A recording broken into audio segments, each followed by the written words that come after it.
Oh, I touched the ground. Hey everyone, drifting is my hobby here, back again with an RC help tips and tricks. It's been a while because I've actually been doing a lot of different things with trying to get a track started locally for oval and on-road cars, pan cars. Been working on that. Been doing a little bit of rock crawling, as you can see. I've got a couple of rock crawlers that I've been working on. Actually, we're going to make this the top tip of the week, and we're going to do it on shock rebuilding. I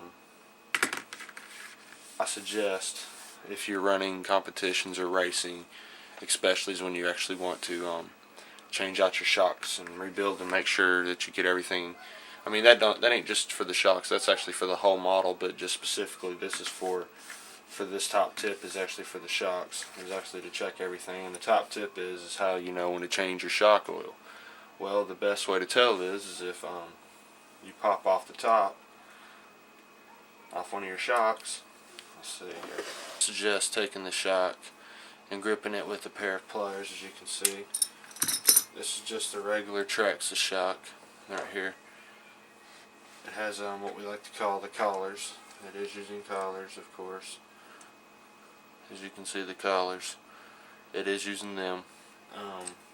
I suggest eventually switching over and actually getting the threaded ones. I don't know if you can actually see that, but they're actually threaded. Coilover shocks is what I like to call them. In the long run, if you're racing, they're going to actually be a lot better on you for performance-wise, because you can actually fine-tune and adjust other than just using these little spacers. So that's a tip for the future. So what I like to do is I like to take it, pop the spring, hold it from the top, and hold it with spring down. Do you see how I've got it? I'll take my pair of pliers and I'll squeeze it right up in there, just like so. Trying to catch that little groove. There's actually a little groove right there you actually want to be able to hit. Now you see that I have it. And now I'm just going to use my hand and unscrew it like so.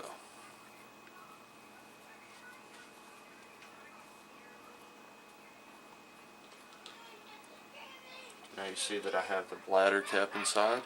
See the shiny inside this cap? That's the bladder cap. Okay. Now next I'm going to take this oil, I'm going to dump it into a water bottle, as you can see. And now I'm going to refill it with shock fluid. Get your shock fluid, preferably the weight that you're going to run for your race, depending on your setup. You should have a setup sheet on this. Okay. Now here's what I've got to do in order to do this. I'm going to pop this top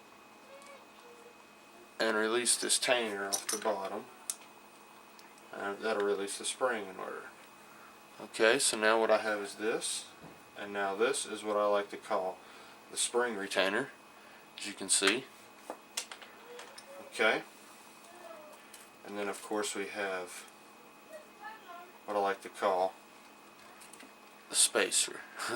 The great factory crap spacer. They work good for factory stands. And I'm going to make sure all of the fluid is out of this by pulling the piston up and down, up and down. Okay.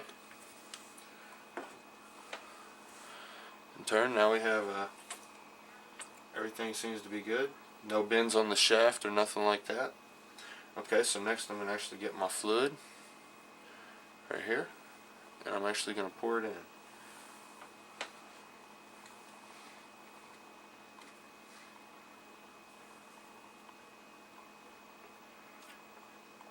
And I'm going to fill it just to about right at the top.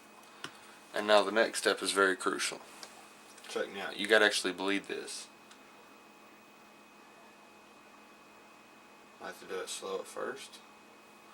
As you see, I'm pushing it in, pulling the piston sleeve, or the piston rod. I'm sorry, the shock rod. I called it the piston rod. It's a little late over here, guys, on my end. I'm getting ready to actually go to bed. Got up too early and about to get ready to crash. So right now, as you can see, I'm bleeding the shock, getting all the little bubbles out. You can actually see them as they're rising. Okay. So I like to leave it about half, and then I'll put on the shock top, as you can see, and I'll screw it back on.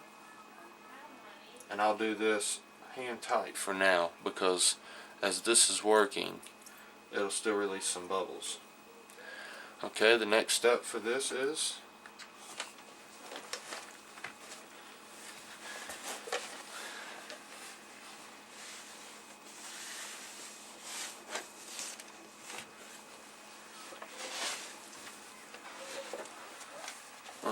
the next step on this is what's called a shock retainer, as you can see. Put it in the light so you can actually get a little better glimpse, and then I'll slide that right over. Now notice that it's actually flanged. If you notice that it's got a little flange on it, and that is supposed to go down, so the flange is at the top, because this is what prevents the shock from over popping over the top. Shock collar. So now you get your spring. Okay, and now we're going to place it back on, as you can see. I'll turn it upside down just because that'll give me better spring right there, see? And I'll pinch it tight now. And then I can put on the bottom piece. And all you got to do is find the hole, put it right on the bottom of the push rod tie, and then you're good to go. Just like that. And that's how you rebuild the shock. Ain't nothing to it, guys. RC top tip of the week. This one was actually a little bit longer. And then you can add back in your spacers. All you gotta do is take it, pop it in. So if you guys don't know, that's what them little funny things is whenever you buy a ready to run kit from Traxxas or other models, that's your shock's preload spacers is what them are called. So that way you can actually get different spring stiffness. You see what I'm saying? Alright guys, thanks for watching again. Keep the batteries charged and the fuel tank full.